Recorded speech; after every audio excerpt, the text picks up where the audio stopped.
पीछे हम लोग नाभिक चैप्टर में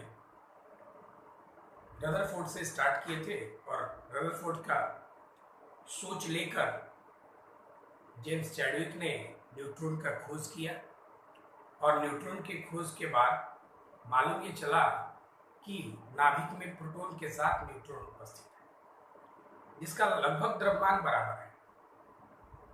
और लेकिन न्यूट्रॉन जो है प्रोटॉन से थोड़ा सा भारी भी है। जहां न्यूट्रॉन का द्रव्यमान बताए थे हम 1.675 गुना 10 का पावर माइनस 27 के, वहीं पर प्रोटॉन का द्रव्यमान 1.673 गुना 10 का पावर माइनस 27 के, थोड़ा सा अंतर है। उसके बाद आपने ये पढ़ा कि परमाणु के नाभिक में न्यूट्रॉन के साथ प्रोटॉन भी है और उसके एक कण का द्रव्यमान आपने औसत द्रव्यमान निकाला 1.67 गुने 10 का पावर माइनस 27 केजी, जिसको आप परमाणु द्रव्यमान मात्रक के नाम से जानते हैं, जिसे AMU कहा जाता है। तो ये एक कण का द्रव्यमान है जो 1.67 गुना 10 का पावर माइनस 27 केजी है। इससे थोड़ा सा ज्यादा 1.673 गुना 10 का पावर माइनस 27 केजी ये द्रव्यमान प्रोटॉन का है और 1.675 गुना 10 का पावर माइनस 27 केजी थोड़ा सा और बढ़ गया तो ये न्यूट्रॉन का द्रव्यमान है। उसके बाद आपने ये पढ़ा ऊर्जा द्रव्यमान समतुल्यता या द्रव्यमान ऊर्जा समतुल्यता समीकरण आइंस्टीन के द्वारा दिया।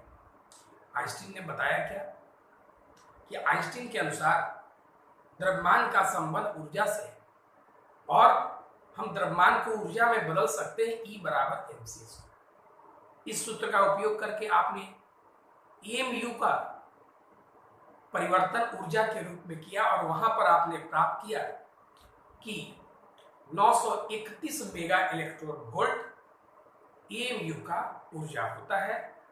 इसके लिए आपको जो सूत्र मिला था आइंस्टीन ने जो दिया था E बराबर mc² दिया। द्रव्यमान को ऊर्जा में बदलने का सूत्र आइंस्टीन ने बताया था E बराबर mc²। तो इन सभी चीजों को पढ़ा। उसमें आपने पढ़ा था प्रोटॉन को सूचित करने का तरीका। प्रोटॉन मतलब हाइड्रोजन 1h1, न्यूट्रॉन 0n1, ये आपने पढ़ा। उसके बाद आपने औसत परमाणु द्रव्यमान भी पढ़े, अनुपातिक परमाणु द्रव्यमान पढ़ा और अब हम लोग आगे बढ़ने के लिए न्यूट्रॉन के गुण के बारे में जानने जा रहे हैं। तो जैसा कि आपको मालूम है कि न्यूट्रॉन के गुण में पहला चीज आप ये जानते हैं कि न्यूट्रॉन थोड़ा सा प्रोटॉन से भारी है, ये मूल कण भी है, ये आप ध्यान रखिए, वही सब गुण में लिखा गया है। ये उदासीन है, जब उदासीन है तब वैद्युत क्षेत्र और चुंबकीय क्षेत्र से विचलित नहीं होगा। एक चीज और ध्यान देने की बात है कि इसका द्रव्यमान पता चला कि अधिक है और ये इसका वेग भी अधिक है और जिसका वेग अधिक होता है उसका गतिज ऊर्जा भी अधिक होता है और जिसका गतिज ऊर्जा अधिक होता है उसका वेधन क्षमता जिसको कहते हैं, चाहे वेधन क्षमता पार करने की क्षमता भी अधिक होती है।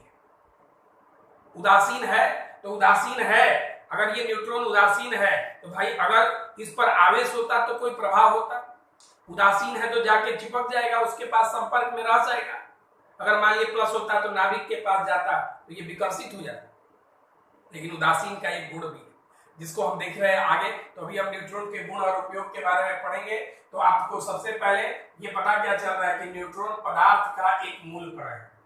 द्रव्य मतलब द्रव्य का एक मूल कण है जो परमाणु के नाभिक में प्रोटॉन के साथ रहता है, जिसका द्रव्यमान न्यूट्रॉन का द्रव्यमान 1.675 गुना 10 का पावर माइनस 27 के, जो प्रोटॉन के द्रव्यमान से कुछ अधिक है। उसके बाद दूसरा गुण है कि आवेश रहित, न्यूट्रॉन आवेश रहित है। न्यूट्रॉन आवेश रहित है जिसके कारण यह चुंबकीय क्षेत्र तथा विद्युत क्षेत्र से विचलित नहीं होता है, इसका इस पर कोई प्रभाव नहीं पड़ता है। इसका वेग और द्रव्यमान दोनों अधिक है कणों में, जिससे इसकी गतिज ऊर्जा का भी अधिक है। गतिज ऊर्जा अधिक है तो इसका वेधन क्षमता भी अधिक होगा, इसलिए न्यूट्रॉन की वेधन क्षमता बहुत अधिक होती है। इतनी अधिक होती है कि ये सीसा मतलब लीड, ये सीसा के मोटे भाग को, मोटे सतह को भी भेद सकता है, वेध कर सकता है। देखिए ध्यान से, यह शीशा के मोटी चादर को भी भेदने में समर्थ है। इसके बाद देखिए अगला गुण, चूंकि न्यूट्रॉन आवेश रहित है, उच्च ऊर्जीय कण है, मतलब ऊर्जा भी अधिक है, गतिज ऊर्जा, अतः ये बिना विक्षेपित हुए, आवेश है, आवेश अगर यहाँ पे नाभिक में आवेश है और ये आवेश रहित है, अगर इसमें भी आवेश होता तो हो सकता था कि विक्षेपित कर जाता, पथ से अपने भ्रमित हो जाता, विक्षेपित हो जाता, लेकिन चूंकि न्यूट्रॉन आवेश रहित है, उच्च ऊर्जीय कण है, अतः ये बिना विक्षेपित हुए धनावेशित नाभिकों में सुगमता से प्रवेश कर जाता है। चूंकि आवेश रहता तो विक्षेपण हो सकता था, इधर उधर घूम सकता था, लेकिन न्यूट्रॉन में आवेश नहीं है, तो आवेश नहीं है तो ये नाभिक के पास जा सकता है, नाभिक के पास जाएगा और उसमें प्रवेश भी कर सकता है, सुगमता से ये प्रवेश कर जाता है।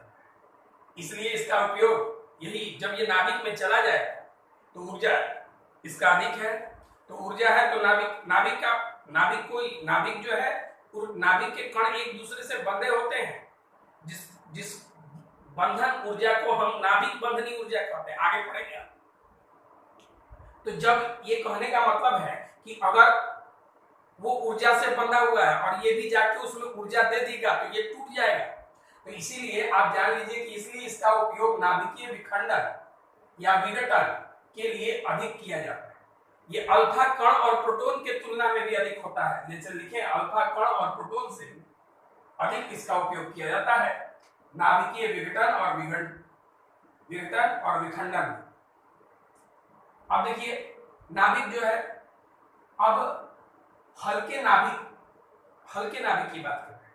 हल्के नाभिक जैसे भारी जल, पैराफिन वैक्स माने पैराफिन मोम, इंस और ग्रेफाइट, इन सबों से अगर आप, ये सब हल्के नाभिक के उदाहरण हैं, इन सबों से अगर आप न्यूट्रॉन को टकरा दें तो न्यूट्रॉन मंदित हो जाते हैं, न्यूट्रॉन धीमे हो जाते हैं, न्यूट्रॉन को टकराकर मंदित किया जाता है। हल्के नाभिक जैसे भारी जल, पैराफिन मोम, ग्रेफाइट से न्यूट्रॉन को टकराकर इसे मंदित किया जाता है, इसको धीमा कर लिया। और याद रखें, मंदित न्यूट्रॉन जो है माने धीरे चलने वाला एक न्यूट्रॉन जो है, तीव्रगामी न्यूट्रॉन की अपेक्षा कृत्रिम नाभिकीय विघटन के लिए अधिक उपयोगी है। जो धीरे धीरे चलता है वो तेज चलने वाले से अधिक उपयोगी है, तेज चलने वाले से धीरे वाला न्यूट्रॉन अधिक उपयोगी है नाभिकीय विघटन प्रक्रिया के लिए। क्योंकि अगर धीरे धीरे चलेगा तो नाभिक के साथ अधिक समय रह जाएगा, अगर तेज चलेगा तो नाभिक के साथ इसका संपर्क बहुत कम समय के लिए होगा, लेकिन अगर धीरे चलेगा तो नाभिक के समीप ये अधिक समय तक रहता है, तो नाभिक के समीप ये अधिक समय तक रहेगा तो ये विघटन अच्छा करेगा। तो अच्छे विघटन के लिए हमें मंदित न्यूट्रॉन का उपयोग करना चाहिए। क्योंकि ये नाभिक के समीप अधिक समय तक रहता है। उसके बाद एक चीज हमने ये कहा कि ऊर्जा के हिसाब से न्यूट्रॉन का नाम दिया जाता है। अगर कोई न्यूट्रॉन के पास 1 मेगा इलेक्ट्रॉन वोल्ट मतलब 1.6 गुना 10 का पावर -13 जूल इतना ऊर्जा रहे या इससे अधिक ऊर्जा रहे, 1 मेगा इलेक्ट्रॉन वोल्ट बराबर होता है इतना 1.6 गुना 10 का पावर -13 जूल। तो इतना जूल अगर ऊर्जा रहे या इससे अधिक ऊर्जा रहे तो आप उस न्यूट्रॉन को तीव्रगामी न्यूट्रॉन कहेंगे। और 1 इलेक्ट्रॉन वोल्ट या इससे कम मतलब 1 इलेक्ट्रॉन वोल्ट या इससे कम मतलब 1 इलेक्ट्रॉन वोल्ट माने 1.6 गुना 10 का पावर -19 इतना ऊर्जा या इससे कम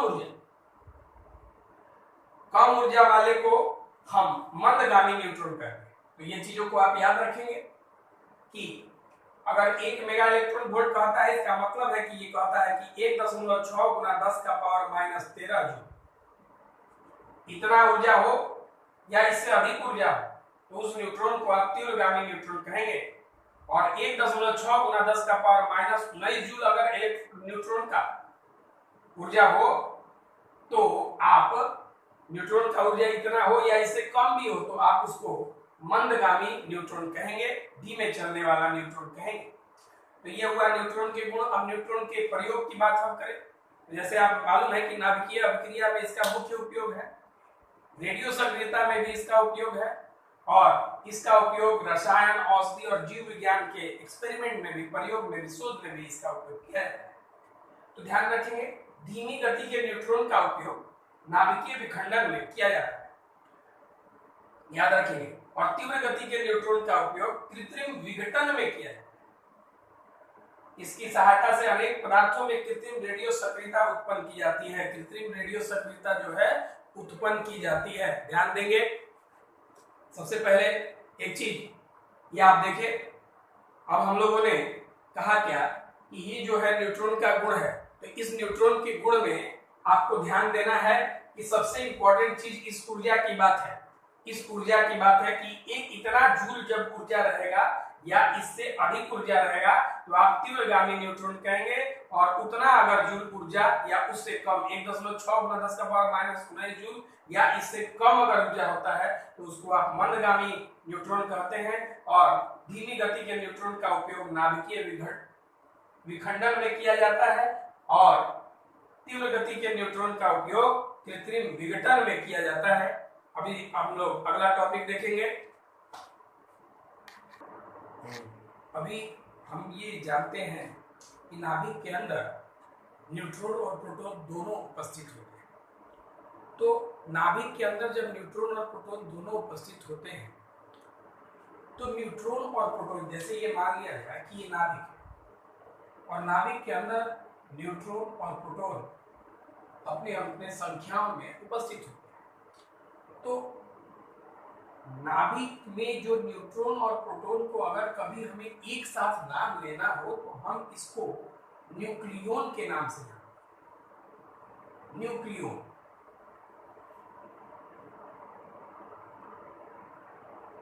ध्यान देंगे न्यूक्लियॉन क्या है, बहुत अच्छी तरह समझिएगा।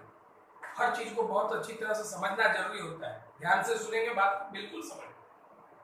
हमने ये कहा जैसे ये नाभिक है, तो नाभिक में होता है कौन है, आप जानते हैं कि न्यूट्रॉन और प्रोटॉन होते हैं, और न्यूट्रॉन और प्रोटॉन को एक साथ हम न्यूक्लियॉन के नाम से जानते हैं। न्यूट्रॉन प्रोटॉन को एक साथ न्यूक्लियॉन के नाम से जाना। तो किसी नाभिक में उपस्थित न्यूट्रॉन एवं प्रोटॉन को एक साथ न्यूक्लियॉन के नाम से जाना।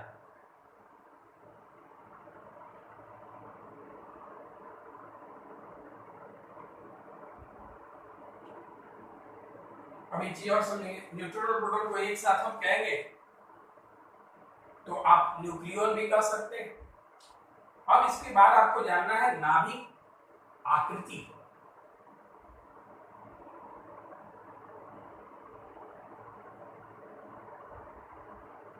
Nuclear structure. नाभिक आकृति की बात करें तो नाभिक के आकृति की बात करना चाहेंगे। आकृति, नाभिक का आकृति कैसा है? तो अभी तक ये माना गया है कि कोई भी नाभिक का जो आकार है वो गोलीय, परमाणु के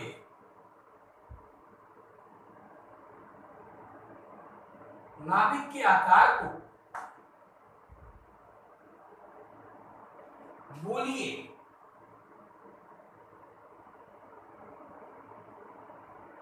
प्राप्त किया गया है प्रयोग से, परंतु जानते हैं ये 10% प्रयोगों में विफल भी हो गया है। मतलब ये 10% प्रयोग में इसका विचलन भी हो गया है। इस गोलीय आकृति की बात करें तो 10% प्रयोग में ये विचलित हो गया है, परंतु यह 10% प्रयोगों में विचलित पाया गया है। 10% जो प्रयोग है उसमें जो है ये विचलित पाया गया है। इसकी बात को थोड़ा सा ध्यान देंगे आप लोग कि 10% प्रयोग में ये विचलित पाया गया। न्यूक्लियन की बात कर रहे हैं। न्यूक्लियन क्या है? तो किसी भी नाभिक में एक साथ जो न्यूट्रॉन और प्रोटॉन है उसको हम न्यूक्लियन कहते हैं। और नाभिक की आकृति की बात अगर आप करते हैं तो नाभिक, परमाणु के नाभिक के आकार को, आकृति को मतलब गोलीय प्राप्त किया गया है, परंतु यह 10% प्रयोगों में विचलित पाया गया है। मतलब ये पाया गया है कि गोलीय से कुछ हटकर भी आकार और आकृति का होना संभव है। लेकिन अभी हम जो पढ़ने जा रहे हैं वो गोलीय मान के ही पढ़ने जा रहे हैं। नाभिक मतलब गोला समझेंगे आप। तो अब हम पढ़ने जा रहे हैं नाभिक आकार।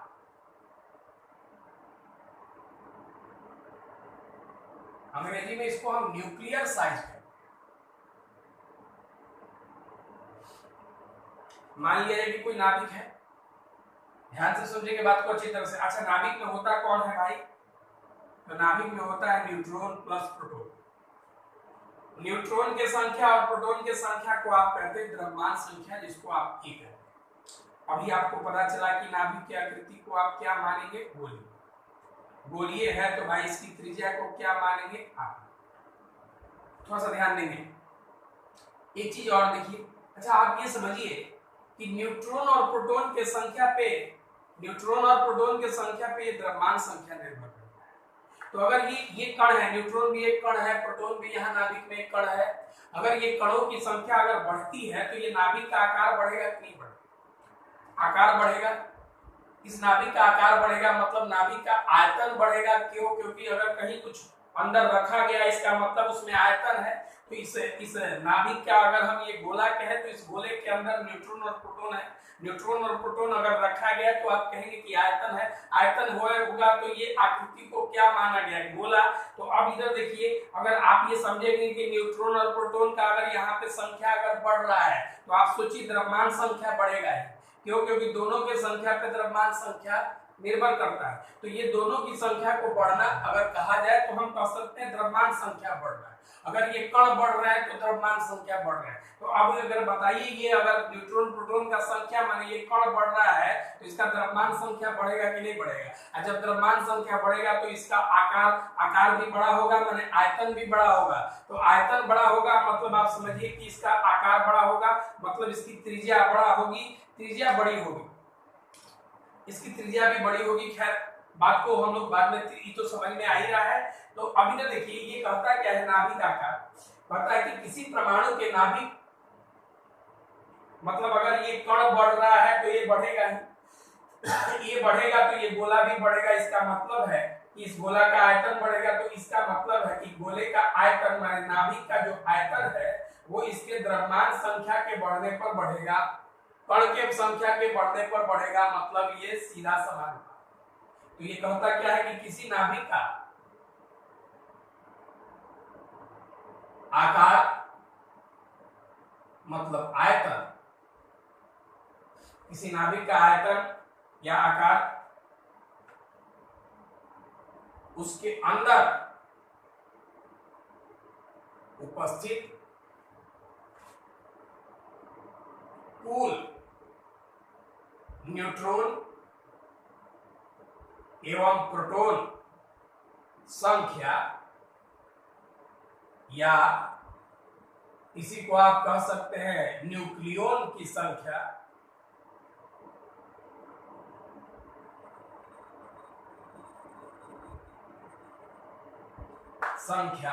या इसी को आप चाहे तो लिख सकते हैं द्रव्यमान संख्या,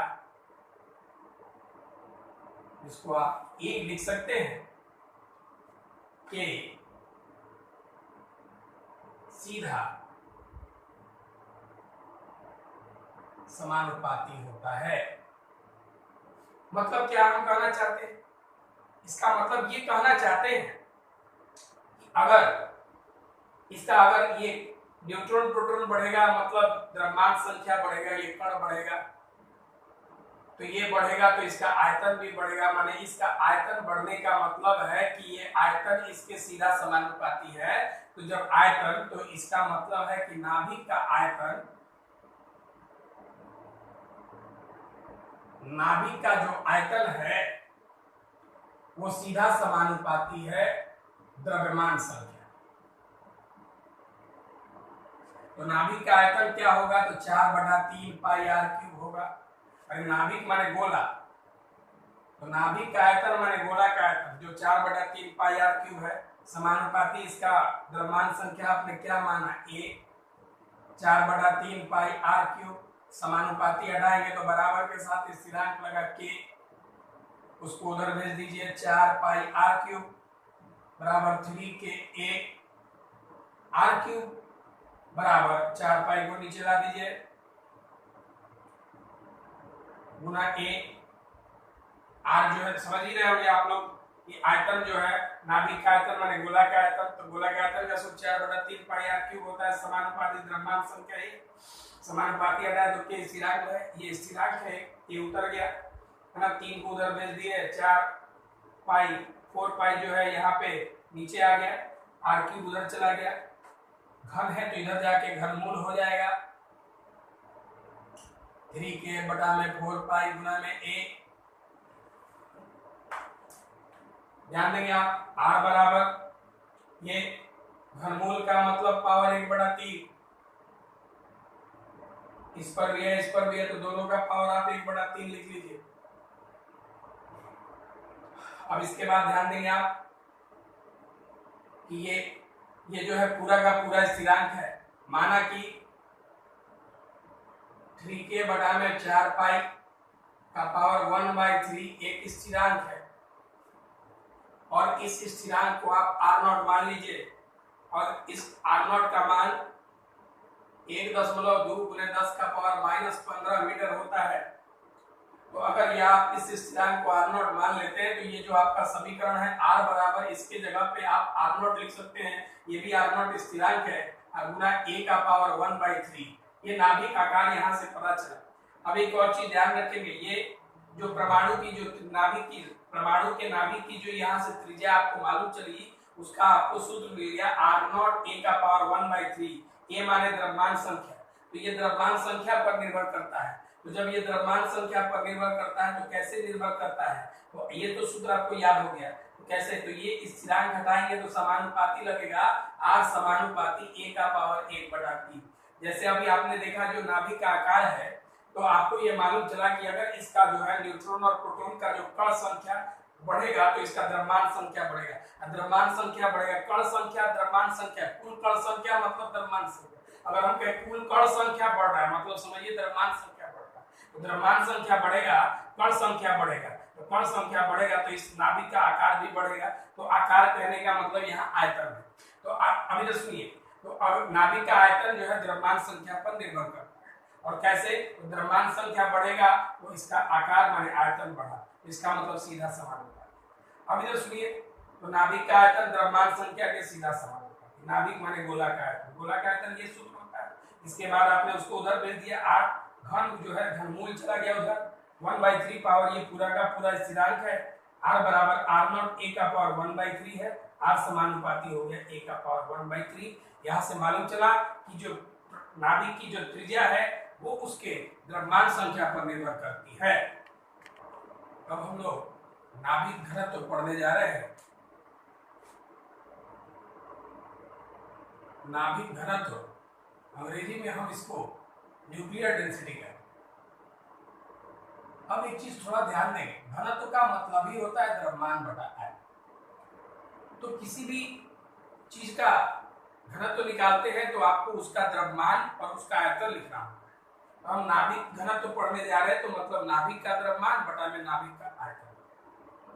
तो ध्यान रखिए, घनत्व का सूत्र द्रव्यमान बटा आयतन, घनत्व बराबर होता है द्रव्यमान बटा आयतन।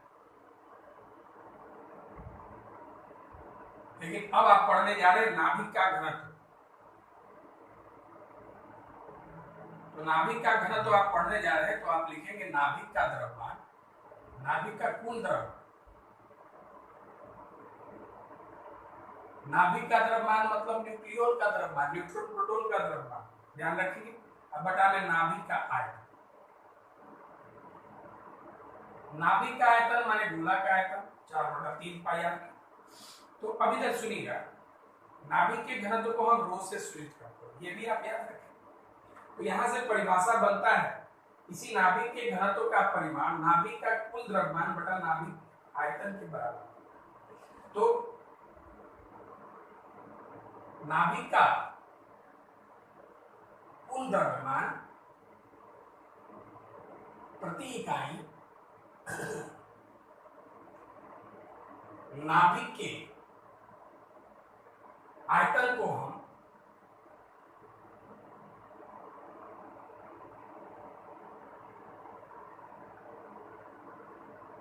नाभिक घनत्व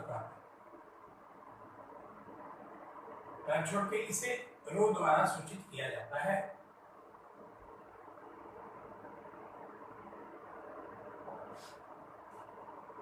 अब थोड़ा सा ध्यान दें, तो अब आपको करना क्या है भाई, तो नाभिक का कुल द्रव्यमान और नाभिक का कुल आयतन निकालना है। तो एक नाभिक आप समझ लीजिए, ध्यान से समझिएगा। ये मान लीजिए कि नाभिक है, तो नाभिक है तो इसमें है कौन भाई, neutron plus proton. Neutron plus proton माने न्यूट्रॉन का संख्या और प्रोटॉन का संख्या p है।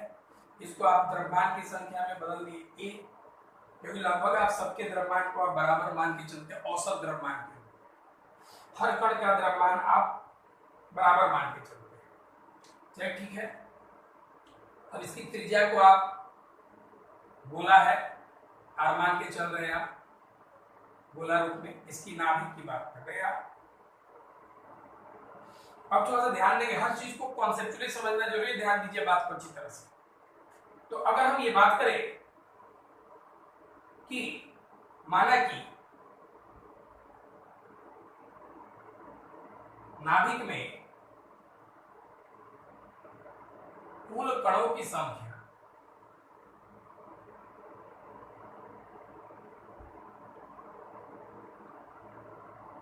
बराबर कितनी है, a, ये है न्यूट्रॉन प्रोटॉन मिला के कण की संख्या। और आप जानते हैं कि प्रत्येक कण का औसत द्रव्यमान, हर कण का, एक कण का, एक न्यूट्रॉन एक प्रोटॉन का औसत द्रव्यमान 1.67 × 10⁻⁻27 के एक कण का है। टोटल क्या है, वो एक कण है, एक कण है, मतलब एक कण है। इसी को आप एएमयू कहते हैं। हम मान लेते हैं कि जो एक कण का ये जो द्रव्यमान है, हम मान लेते हैं m, मान एक कण का, तो एक कण का द्रव्यमान अगर m है तो दो कण का द्रव्यमान 2m, तीन कण का द्रव्यमान 3m, लेकिन यहाँ पे टोटल है क्या, वो मिला के न्यूट्रॉन प्रोटॉन का a। तो एक कण का द्रव्यमान, एक कण का द्रव्यमान m है, माने ये एक कण का है, एक कण का द्रव्यमान है औसत द्रव्यमान, ध्यान रखिए। प्रत्येक कण का माने एक कण का औसत द्रव्यमान, और आपके पास कुल कणों की संख्या कितनी है, a, द्रव्यमान संख्या कुल कणों की संख्या नाभिक। तो इसलिए कुल कणों का द्रव्यमान,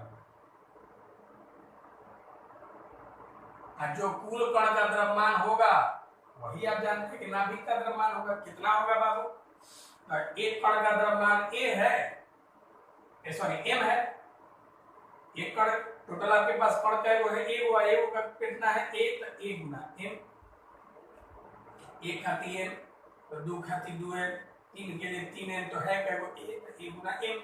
तो कुल कणों का द्रव्यमान निकाल दिए, तो इसका मतलब है कि नाभिक का द्रव्यमान निकाल, तो नाभिक का द्रव्यमान निकल गया।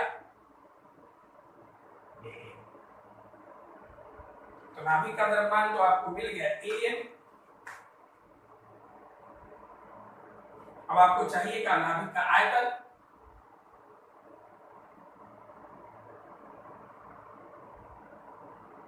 नाभिक मतलब गोला,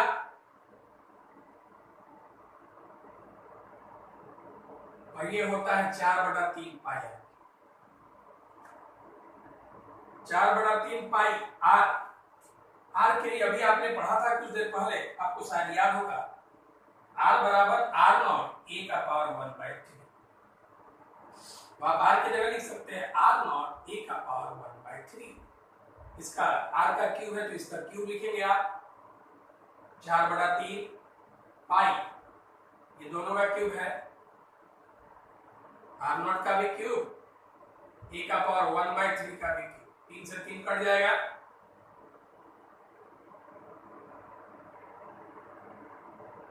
ये क्या मिला, नाभिक का आयतन। तो ये हुआ नाभिक का द्रव्यमान और ये हुआ नाभिक का आयतन। तो अब थोड़ा सा ध्यान रखिए आप, अब आपको निकालना क्या है, तो नाभिक का घनत्व, तो नाभिक घनत्व का जो सूत्र है इसको आप रो से सूचित करते हैं। तो नाभिक का कुल द्रव्यमान बटा नाभिक का आयतन रख दीजिए आप। तो नाभिक का कुल द्रव्यमान कितना है, am, बटा में नाभिक का आयतन कितना है, 4/3 पाई आर नॉट क्यूब गुना ए से ए कट गया, रो का मान कितना मिला, 3 को ऊपर भेज दीजिए, 3m 4 pi are not. 3 constant है, स्थिरांक है, m भी स्थिरांक है, 1.67 गुना 10 का पावर -10, 4 भी स्थिरांक है, पाई भी स्थिरांक है और आर नॉट का मान भी स्थिरांक है। याद होगा 1.2 गुना 10 का पावर -15 मीटर, ये सबका मान स्थिरांक है। जब ये स्थिरांक है तो इसका मतलब रो किसी भी परमाणु के लिए घनत्व जो है बदलता नहीं है। अब इसका मान अगर आप रखते हैं, m का मान 1.67 गुना 10 के पावर -27, 4 पाई के मान 3.14, आर नॉट के मान 1.2 गुना 10 का पावर -15 क्यूब है, तो क्यूब जब इसको आप सॉल्व करेंगे तो 2.29 गुना 10 का पावर 17 केजी प्रति मीटर क्यूब, ये इसका जो है ये मान आएगा 2.29 गुना 10 का पावर 17 केजी प्रति मीटर क्यूब। ध्यान से समझेंगे बात को अच्छी तरह से। नाभिक घनत्व में कुछ नहीं है, नाभिक का द्रव्यमान बटा में नाभिक का आयतन है। तो नाभिक का द्रव्यमान बटा नाभिक का आयतन, तो नाभिक का द्रव्यमान कितना मिला, तो ma मिला था। कैसे मिला, एक कण था टोटल नाभिक में, एक का द्रव्यमान m है, तो इसका कुल द्रव्यमान हो गया m गुना a हो गया, ये द्रव्यमान निकल गया। आयतन इसका गोला का आयतन 4/3 पाई आर क्यूब। लेकिन आपने अभी आर का सूत्र सिद्ध किया था, तो करने के बाद रख दिया आपने, इतना आ गया, तो द्रव्यमान बटा में आयतन रख दिए, इतना आया, पता चला ये स्थिरांक है और इसका जो मान मिला स्थिरांक में 2.29 गुना 10 का पावर 17 केजी। अभी हम लोग नाभिकीय बल के बारे में पढ़ने जा रहे हैं। जैसा कि हमको बता रहा है, ये पता चल रहा है कि नाभिकीय बल का मतलब क्या है। नाम से पता चलता है नाभिक के अंदर वाला बल। नाभिक के अंदर है क्या, न्यूक्लियन है, न्यूट्रॉन और प्रोटॉन है। और ये बल के बारे में ये बता क्या रहा है कि ये नाभिक के अंदर का बल है, और ये ऐसा बल है जो प्रत्येक न्यूक्लियन को एक दूसरे से बांधे रहता है। ये आकर्षण बल है। बांधने कहने का मतलब है ये विघटित नहीं होता है। एक चीज थोड़ा सा ध्यान रखें, नाभिक के अंदर न्यूट्रॉन, प्रोटॉन, प्रोटॉन, न्यूट्रॉन, ऐसे बहुत सारे कण हैं। तो जब ये कण है, तो जब न्यूट्रॉन और प्रोटॉन इस तरह के कण है, तो आप देख सकते हैं कि ये प्रोटॉन और प्रोटॉन, इसके बीच में अगर ये आवेश की प्रकृति पर होता, तो ये आवेश पर निर्भर करने वाला अगर कुछ ऐसा होता, तो प्रोटॉन प्रोटॉन के बीच में विकर्षण होता। अब विकर्षण होता तो नाभिक टूट जाता, नाभिक टूट जाता विकर्षण के प्रभाव से। लेकिन अगर ये बंधा हुआ है, इसका मतलब है कि यहाँ भी कोई आकर्षण बल काम, और वो आकर्षण बल जो काम कर रहा है, उसी आकर्षण बल का नाम दिया गया है नाभिकीय बल। ये नाभिकीय बल नाभिक के अंदर उपस्थित प्रत्येक कण पर लगते, मतलब प्रत्येक कण नाभिक के अंदर के कण माने न्यूक्लियन पर लगते। नाभिक के अंदर के कण को न्यूक्लियन कहते हैं, और ये जो न्यूक्लियन प्रत्येक न्यूक्लियन पर लगता है, अब ये न्यूक्लियन जिससे एक दूसरे को आकर्षित करता है, ये प्रबल आकर्षण बल है जिसके द्वारा प्रत्येक न्यूक्लियन एक दूसरे को आकर्षित करते हैं। और अपने न्यूक्लियस को मतलब नाभिक को बांधे रखते हैं। ये थोड़ा सा ध्यान देंगे बात को अच्छी तरह से, इसकी परिभाषा के बारे में सोचेंगे। यह एक प्रबल आकर्षण बल है, इसके नाम में भी से और परिभाषा से गुण भी पता चलता है। यह एक प्रबल आकर्षण बल है जिसके द्वारा सभी न्यूक्लियन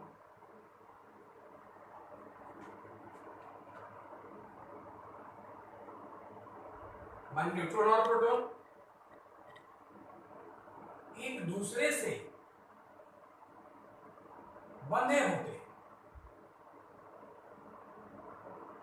एक दूसरे से बंधे होते हैं। जितने भी न्यूट्रॉन और प्रोटॉन है एक दूसरे से क्या है, बंधे होते हैं। जैसे गुण के बारे में पता चला कि ये एक आकर्षण बल है, प्रबल आकर्षण बल है, ये बहुत प्रबल आकर्षण बल है, ये आकर्षण बल है जो कि अत्यंत प्रबल है, बहुत प्रबल बल है। उसके बाद आपको मालूम चला कि ये जो देखिए तो ध्यान से, ये आवेश और द्रव्यमान पर निर्भर करने वाला बल नहीं है। इसका मतलब ये वैद्युत बल भी नहीं है और गुरुत्व बल भी नहीं है।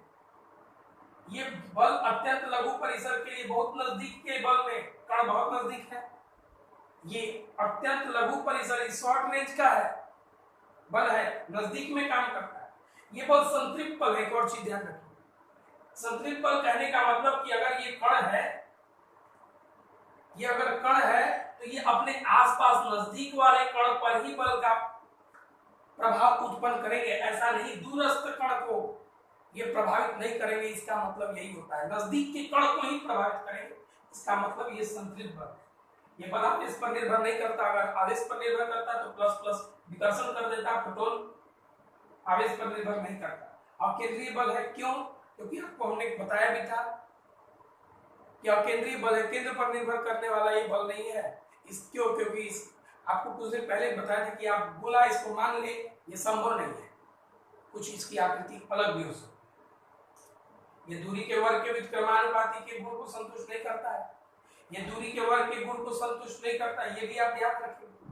ये केमिस्ट्री में आपने पढ़ा होगा स्पिन क्वांटम नंबर, ये कोणीय संवेग या स्पिन क्वांटम पर निर्भर करता है, इसका कोई गणितीय रूप नहीं है। एक चीज और थोड़ा सा ध्यान देंगे बातों को अच्छी तरह से, ये जो बल है नाभिकीय बल आकर्षण का बल है, ये आवेश वगैरह पे निर्भर नहीं करता है। ये न्यूट्रॉन न्यूट्रॉन के बीच में भी आकर्षण है, न्यूट्रॉन प्रोटॉन के बीच में भी आकर्षण रूप देता है, और ये प्रोटॉन प्रोटॉन के बीच में भी आकर्षण रूप देता है। बात को ध्यान से समझेंगे अच्छी तरह से। अगला टॉपिक देखते हैं। अब हम लोग द्रव्यमान क्षति के बारे में पढ़ेंगे। क्या होता है द्रव्यमान क्षति, ध्यान देंगे आप अच्छी तरह से। अंग्रेजी में इसको हम मास डिफेक्ट कहते हैं। देखिए बाबू, होता क्या है, प्रत्येक नाभिक में ये गुण मिलता है। अगर ये गुण नहीं होता तो कोई भी नाभिक अपने अस्तित्व में नहीं हो। तो होता क्या है कि कोई भी नाभिक हो तो उस नाभिक में न्यूट्रॉन की अपनी संख्या है और प्रोटॉन की अपनी संख्या है। तो अगर आप न्यूट्रॉन का कुल द्रव्यमान निकालते हैं और प्रोटॉन का कुल द्रव्यमान निकालते हैं, तो न्यूट्रॉन के कुल द्रव्यमान को अगर आप बात करें, न्यूट्रॉन का कुल द्रव्यमान प्राप्त करें और प्रोटॉन का कुल द्रव्यमान आप कैलकुलेशन से प्राप्त करें। अगर जो आप कैलकुलेट किए वो न्यूट्रॉन का द्रव्यमान आपने कुल द्रव्यमान प्राप्त किया, प्रोटॉन का कुल द्रव्यमान आपने प्राप्त किया, तो न्यूट्रॉन और प्रोटॉन का जो आपने कुल द्रव्यमान प्राप्त किया, ध्यान से अच्छी तरह से बातों को समझेंगे, वो आपने प्रयोग से प्राप्त किया। तो उस प्रयोग एक ऐसे कैलकुलेशन से प्राप्त किया और एक यंत्र का उपयोग करके प्राप्त किया। याद होगा हमने बताया था द्रव्यमान स्पेक्ट्रोमापी एक ऐसा यंत्र है जो कि परमाणु द्रव्यमान नाभिक द्रव्यमान को बताता है। तो होता क्या है कि आप एक चीज समझेंगे बात को अच्छी तरह से। तो अगर आप न्यूट्रॉन का द्रव्यमान निकालें, कोई परमाणु है, किसी परमाणु का, जैसे ये परमाणु हो गया, ये परमाणु में न्यूट्रॉन की संख्या है और प्रोटॉन की संख्या है, जिसको आप मिला के द्रव्यमान संख्या कहते हैं। खैर ठीक है, हम एक परमाणु x z a की बात करते हैं। तो इसमें न्यूट्रॉन संख्या ये है, प्रोटॉन संख्या ये है, तो अपना न्यूट्रॉन का एक संख्या है और प्रोटॉन का भी एक संख्या है। तो न्यूट्रॉन और प्रोटॉन, इस न्यूट्रॉन का एक द्रव्यमान है, इस प्रोटॉन का भी एक द्रव्यमान है। तो ये न्यूट्रॉन और प्रोटॉन का जब द्रव्यमान आप निकालते हैं, कैलकुलेशन करके निकालते हैं, मान लिया है कि इसका आपने कैलकुलेट किया, जैसे ये एन न्यूट्रॉन है और एन न्यूट्रॉन है, उदाहरण के तौर पे एक न्यूट्रॉन का द्रव्यमान अगर मान लिए mn है, तो n में अगर आप गुना किए mn से तो कुल न्यूट्रॉन का द्रव्यमान मिल गया। प्रोटॉन की संख्या p है और एक प्रोटॉन का द्रव्यमान अगर मान लो m है, तो p में अगर आप इससे गुना किए तो पूरे प्रोटॉन का द्रव्यमान मिल गया। दोनों को जोड़ दिया तो आपको यहाँ से नाभिक का कुल द्रव्यमान मिल गया।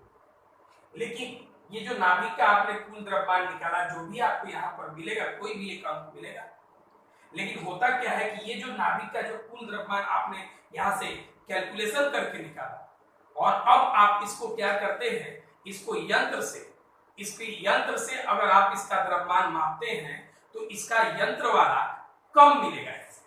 इसका जो वास्तविक द्रव्यमान प्राप्त होगा वो इससे कम मिलेगा। मतलब ये द्रव्यमान की त्रुटि हो गई, द्रव्यमान क्षति हो गई। ध्यान रखिएगा बात को। क्यों? क्योंकि आपके कैलकुलेशन से इसका द्रव्यमान कुछ और मिला, आपने कैलकुलेशन किया, उससे इसका द्रव्यमान कुछ और मिला, और जब आप इसको द्रव्यमान स्पेक्ट्रोमापी से अगर आप इसको नापते हैं तो इसका द्रव्यमान कुछ और मिला। तो अब ये तो आपको जोड़ने से कुल द्रव्यमान मिला, आपके कैलकुलेशन से मिला। लेकिन जब आप मान लिया जाए कि द्रव्यमान आप मापने जाते हैं तो इसका अगर ये कुल जोड़ जो है आप मान लो कि x मिला, इससे आपको कुल जोड़ जो मिला वो द्रव्यमान पूरा x मिला। लेकिन अब जब आप इसको यंत्र से नापते हैं तो ये द्रव्यमान जो मिला m मिला, वो इससे कम मिला, इससे ये कम मिला। तो इसका मतलब है कि होना चाहिए इतना, मिल रहा है इतना। तो ये जो है, इसमें कहने का मतलब है कि इसमें क्या हुआ कि कैलकुलेशन में ये आ रहा है, लेकिन जब आप यंत्र से नापे तो इसका वास्तविक द्रव्यमान आपको इतना प्राप्त हो रहा है। तो इसका मतलब है कि दो इससे ये मिल रहा है, इसका मतलब है कुछ ना कुछ तो द्रव्यमान में कमी हुई है। तो कितना कमी हुई है, तो इसमें से आप इतना घटा देंगे तो आप यहाँ पर ये इसमें से इतना घटा देंगे तो आपको पता चलेगा कि द्रव्यमान की क्षति कितनी है। जैसे एक उदाहरण मान लेते हैं कि क्लोरीन की बात करते हैं। क्लोरीन में होता क्या है, क्लोरीन 1735 की बात करते हैं। तो मान लिया कि क्लोरीन के नाभिक में 17 प्रोटॉन है और 18 न्यूट्रॉन है। तो अब इधर देखिए, जब आप इससे 17 प्रोटॉन और 18 न्यूट्रॉन मान के चलते हैं तो प्रोटॉन का द्रव्यमान आप निकालेंगे 1.673 गुना 10 का पावर -27 केजी गुना कर। इसमें आप निकालेंगे 1 न्यूट्रॉन वाला 1.675 गुना 10 का पावर -27 केजी गुना कर। दोनों को अगर आप जोड़ देते हैं तो आपको यहाँ से कुल द्रव्यमान मिलता है कि इतना इसका द्रव्यमान होना चाहिए। तो इससे आपको इतना द्रव्यमान यहाँ पे होना चाहिए। लेकिन जब आप उसको यंत्र से नापते हैं तो आपको इस मान से आपको कम मान ही मिलेगा, इस मान से आपको कम मान मिलेगा। तो कितना कम, मतलब मेरी बात समझे कि मान लिया जाए कि इससे आपको जो मिला, जब आप यंत्र से नापते हैं तो यहाँ जोड़ने पे x मिला, यंत्र से नापने से आपको यंत्र द्वारा आप इतना y प्राप्त कर रहे हैं। तो इसमें इसको घटा दिए तो आपको पता चला कि होना इतना चाहिए था, मिल इतना रहा है। तो द्रव्यमान की कमी, द्रव्यमान कितना कम हो रहा है वास्तविक से, तो ये आपका इसका अंतर ही आपको द्रव्यमान क्षति बताता है।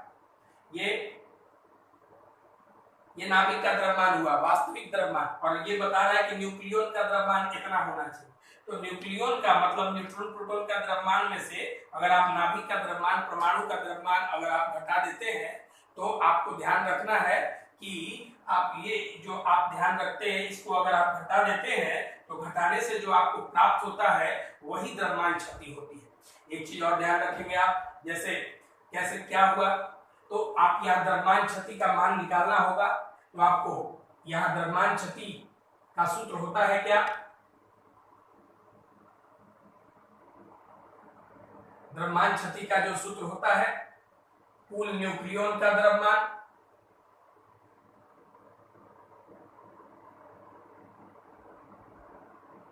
माइनस कुल न्यूक्लियन का द्रव्यमान माइनस नाभिक का द्रव्यमान। अगर आप न्यूक्लियन के द्रव्यमान में से नाभिक का जो द्रव्यमान है जो यंत्र से आपने प्राप्त किया है उसको घटा देते हैं तो आपको द्रव्यमान क्षति की प्राप्ति होती है। इसको आप जान लें कि डेल्टा एम के द्वारा सूचित किया जाता है। तो ना द्रव्यमान क्षति का परिभाषा भी हो गया। इसी परमाणु के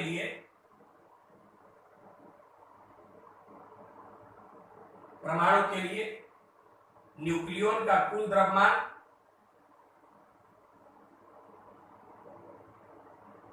और नाभिक के द्रव्यमान के अंतर को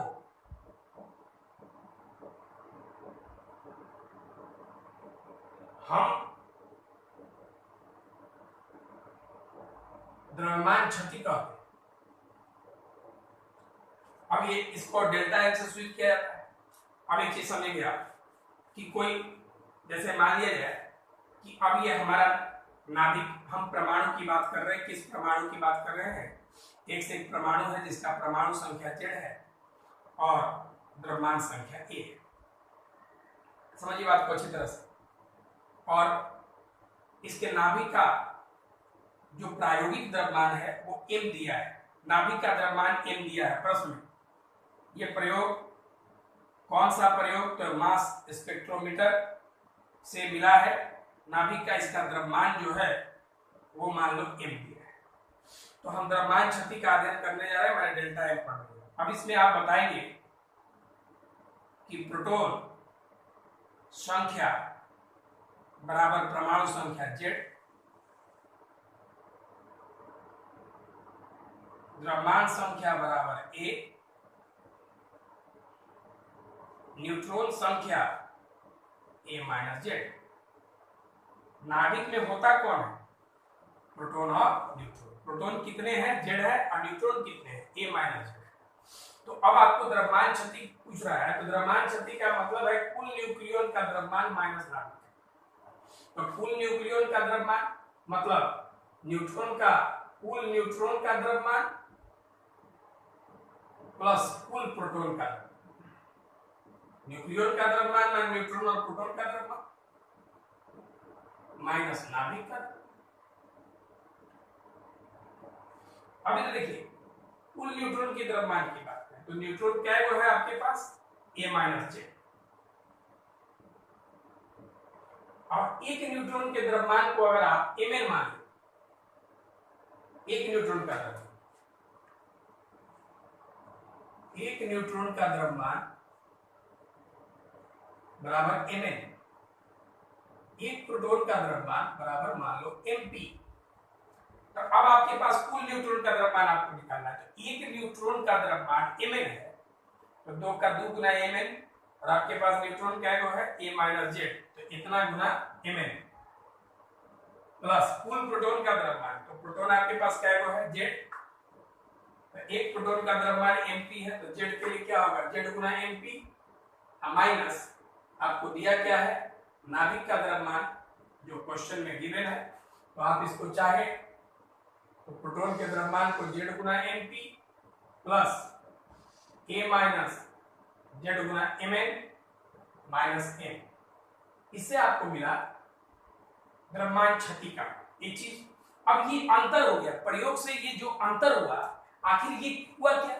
तो ये अंतर कहाँ गया? द्रव्यमान आखिर इतना होना चाहिए, इतना मिल रहा है, इतना घट गया, वो कहाँ गया भाई? तो वो जो है द्रव्यमान आपको बताया स्टीम जो है ऊर्जा में परिवर्तित हो रहा है। और यही जो द्रव्यमान है, ये जो अंतर का जो द्रव्यमान है, ये जो त्रुटि का द्रव्यमान है, यही जो है ऊर्जा के रूप में बदल जाता है। और यही जो है ऊर्जा नाभिक के कणों को आपस बांधने में काम आता है। इसी द्रव्यमान का ऊर्जा। ये जो द्रव्यमान गया, द्रव्यमान की इतनी क्षति हुई, इतना द्रव्यमान कहाँ चल गया? अरे भाई ये इतना होना चाहिए, इतना आपको मिला, इसमें से ये घटा दिए, इतना चला गया। अरे इतना जो क्षति हुई, इतना कहाँ गया? अरे तो यही वो द्रव्यमान जो है